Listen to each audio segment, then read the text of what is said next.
ایک چھوٹے سے گاؤں میں جہاں ہر طرف خوبصورت درخت اور ہریالی تھی، ایک چھوٹا لڑکا علی رہتا تھا۔ علی کا دل ہمیشہ جادوئی کہانیوں میں لگا رہتا تھا اور وہ اکثر اپنی امی سے کہانیاں سنا کرتا تھا۔ ایک دن علی جنگل کی سیر کر رہا تھا کہ اس نے ایک خوبصورت باغ دیکھا جس میں ہر طرف پھول کھلے ہوئے تھے۔ وہاں اسے ایک چھوٹی سی پری نظر آئی جو روتی ہوئی تھی۔ علی نے پری سے پوچھا، تم کیوں رو رہی ہو؟ پری نے روتے ہوئے کہا، میری جادوئی طاقتیں کمزور ہو گئی ہیں اور میں اڑ نہیں سکتی۔ اگر میں واپس اپنے جادوئی قلعے نہ گئی تو مجھے بہت مشکل ہوگی۔ علی نے فوراً کہا، میں تمہاری کیسے مدد کر سکتا ہوں؟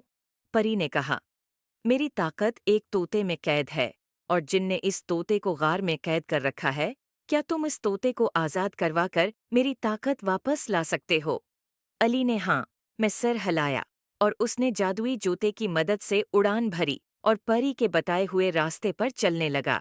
راستے میں علی نے دیکھا کہ بہت سے پرندے اور جاندار ان کے ساتھ اڑنے لگے ہیں، جیسے کہ وہ بھی پری کی مدد کرنا چاہتے ہوں۔ جب وہ جادوئی غار کے پاس پہنچا تو غار کا دروازہ خود بخود کھل گیا اور ایک روشن روشنی اندر سے نکلنے لگی۔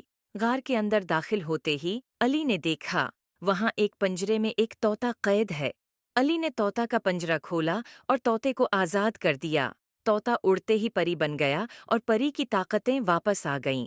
پری نے خوش ہو کر علی سے کہا، تم نے میری بہت مدد کی ہے، تمہاری مدد کے بغیر میں کبھی بھی واپس نہ جا سکتی۔